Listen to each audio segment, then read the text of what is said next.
Nizere ko meze fresh, nizere ko mumeze neza cyane aho muri hose mu bice bitandukanye. Tubasuhuze kandi tubaha ikaze.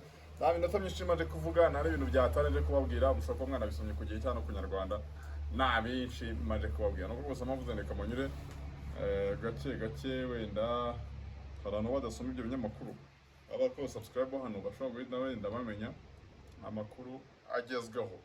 Minota 7, 8, 10 gutyo udashobora kurenga 12 bitinze bitewe nuko n'ubundi umwanya wari mukeya agomba kunyuramo yiruka cyane cyane.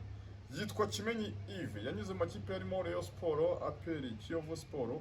Ashaka kugira ngo yaranyuze no muri AS Kigali, simbyibuka neza, sindi expert mu mipira. Rero yaje kubana n'umugore witwa Muyango Claudine wanyuze muri Miss Rwanda za kuba Miss Photogenic. Kimenyi rero icyaje kubaho nuko Kimenyi yaje gukora ubukwe na Muyango Claudine muri 2024. Nyuma yaho haje kujya hahwihwisa aho witwa Muyango atangiriye guhostinga abantu bakagenda bavuga ko byaba ari uburaya, ibyo na KNC yaje gushingiraho avuga ko aba hostinga bakora uburaya. Kigere rero waje kugenda hahwihwisa ko Kimenyi na Muyango baba baratandukanye bitewe nuko umugabo yaramaze kuvunika asezerwaho nakaza gifite bati amagambo yavugaga ati gutunga se Queen biragoye, ati ntiwapfa kuyitunga udafite ubushobozi, nakaza afite. Niyo mpamvu n'umugore yagiye guhostinga, umugore niwe utunze urugo, bati Kimenyi basigaye yirirwa yoza umwana. Amagambo menshi cyane yavuzwe ku mbuga nkoranyambaga, byinshi cyane byavuzwe ku mbuga nkoranyambaga muri iyo saga ya Kimenyi Yves ndetse na Muyango Claudine uherutse no gushwana n'uwitwa ariko hagati aho Muyango yagiye ashwana n'abandi bantu batandukanye, barimo bitwa Bazinda n'abitwa Banoza bahostingaga, bakaba bati ko se niwe udashobotse. Yigeze gushwana n'uwitwa DJ Sonia mu rubyiruko avuga ko murwaye sida, witwa DJ Sonia ngo arwaye sida. Ibyo ni ibintu byose byagiye binyuraho, barimo nkora icyo bita television. Icyo gihe rero witwa Kimenyi Yves ndetse na Muyango Claudine bakoze ubukwe muri 2024, ariko mimbeho bari barabanje kubana bisanzwe bafite n'umwana witwa Miguel. Abantu bakajya babibabaza bagaca ku ruhande, bakabaza mu Kimenyi batandukanye na Muyango bagaca ku ruhande, bakabaza Muyango batandukanye na Kimenyi Yves bagaca ku ruhande. Ariko ni byinshi byagiye bivugaho, umurego kugira ngo video igeze gusohoka hanze ngo ayifirimbi, sinje kubigarukaho, ndacyabanyuriramo kugira ngo mubashe kugena musobanukirwa mumenye neza ngo Kimenyi ni muntu ki, Muyango ni muntu ki. Rero cyaje kugira abangaba basa naho hajemo umwuka mubi, ari kuzaho witwa Kimenyi atagifitiye akazi, dore ko yakinaga n'ubwo ngo hari izindi business asigaye akora. Rero ngo yaje gucudika n'umugore witwa Nana wa muri Australia, aho noneho ngo bari mu rukundo byemewe, banafitanye abana b'Imana. Nagiye bambwira kenshi nkamwe ni ibintu by'inkundo baya ntukajye byivangamo. Ibintu by'inkundo nimukajye mubyivangamo mwa bantu mwe, ni ibintu biba bikomeye cyane.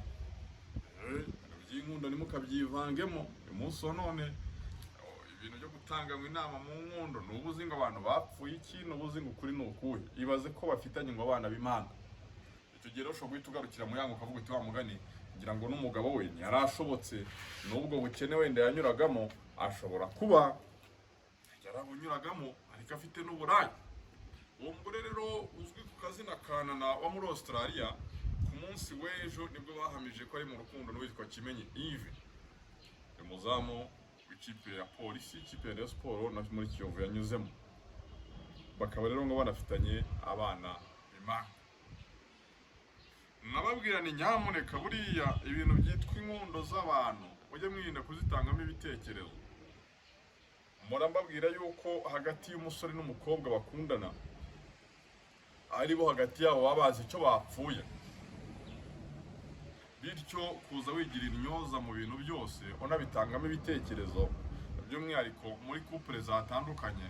Ubwo mereho mwire n'abavuze kuri Zaba na Linda, ibintu byitwa inkundo z'umukunzi n'undi,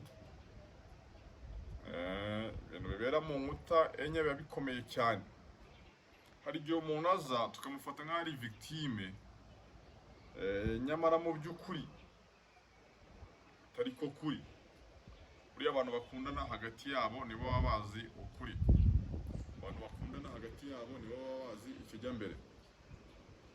Abantu bakundana hagati yabo nibo baba bazi ngo byifashe gute, bimeze gute,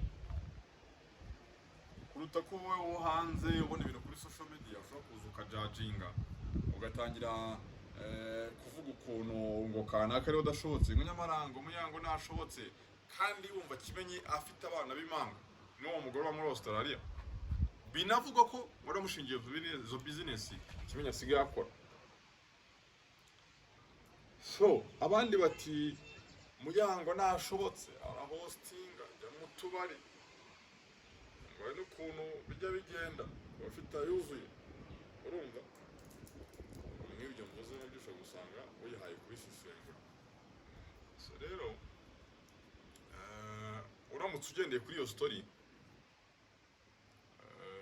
kumva ko Muyango nawe ugeze amufata asambana, nta kimenyetso kindi gihari, nta mwana yabyaye hanze, ugahita wumva ko Kimenyi Yves afite abana b'impanga, byahita biguha igisubizo nawe ukihe.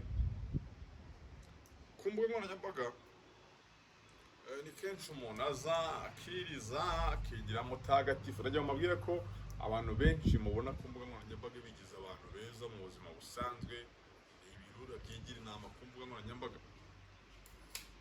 Benshi baza bakigira beza, ni ibirura byigira, ni ibirura mu buryo bumwe cyangwa se ubundi. Icyo nakubwira cyo ni kimwe, kenshi kuri izi mbuga nkoranyambaga usanga abantu bashobora kuza bakajaginga umuntu bitewe n'uko yitwara, cyane cyane nk'uwo Kimenyi abantu bavugiraga uyu munsi none ufite umugore muri Australia bafitanye n'abana b'impanga, barazaga bakabona n'umuntu witurije utavuga menshi, ko turiya mugore ni isasu n'ubundi yari kuzamushora, bati ni ibintu bari bamukurikiyeho, ni hiti, ni ibiki. Noneho ukazasanga ngo rwubika ngohi niwe rwubura ngeso. Ba bantu mubona nk'abasazi kuri izo mbuga nkoranyambaga ngo mwise abantu babi, nibo bantu beza. So rero wenda isomo ririmo ni uko abantu bakwiye kujya bitwararika kujajinga umuntu bakurikije uko bamubona ku mbuga nkoranyambaga, bakurikije uko bamubona kuri social media, cyane cyane abaza bigize beza, bigize batagatifu. Mujye mubitondera abantu baza kuri izo mbuga batavuga amagambo menshi, bigize abana beza, bavuga ukuntu aribo barengana, mujye mubitondera kuko kenshi usanga babitse ibintu byinshi, ariko wamubona kuri kamera kavuga uti n'umutagatifu Kimenyi Sedisi yavuga iki se, ko ari umwana mwiza se, ko atavuga amagambo, ko yemeye kuba inganzwa, ariko nyuma ukazumva inkuru ngo y'uwitwana na amagambo agahita ashira ivuga, kumva ngo umuntu afite abana b'impanga kandi tutarumva divorce. Ese ubu ngubu igisigaye ni ukumenya ngo ese Muyango na Kimenyi bahanye divorce, yabaye mu ibanga rikomeye se? Abandi bati buriya rero kubana n'umuntu umunyamara mutarakoze ubukwe ni byiza, igihe atarasezerana na Kimenyi urwara amahoro, ahaviriye kumanika akaboko ni ibintu byazambiye. Byose bikwereka ko hagati y'abashakanye mujye mwirinda gutanga ibitekerezo nk'umugore ngo n'umwana mwiza yararenganye, nk'umugabo ngo yararenganye. Oya, buriya hagati y'abari abantu babiri nibo baba bazi ukuri nyako, nibo baba bazi ukuri nyako, nibo baba bazi reality y'ugutwi, nibo baba bazi ikibazo aho kiri. Nubwo wenda bidahuye, ariko witwa Dusabe wa Yaka nawe akubwira ko ikibazo mubona ku mbuga nkoranyambaga atari cyo cyatumye ngo Yaka yongera kwahukana. Buriya rero kenshi bino bintu byitwa gushaka, cyane cyane nkatwe tuba tutaranashaka, tujye twirinda gutangamo ibitekerezo.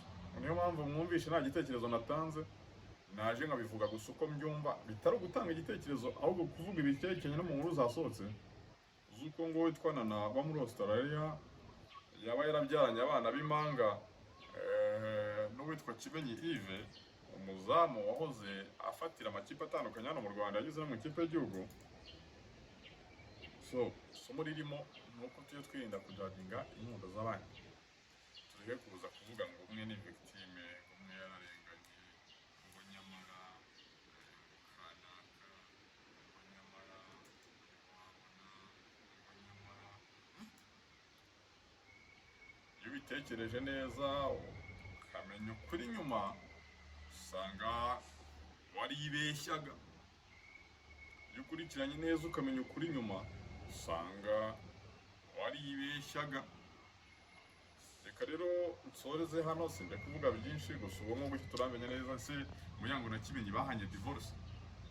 Ese uyu Nana uretse wenda abana b'impanga bafitanye byagiye bihwihwisa mu minsi yashizwe n'ubundi byagiye bihwihwiswa bati Kimenyi yarabyaye, abandi bati no kumubeshyera, bati no kumusebya.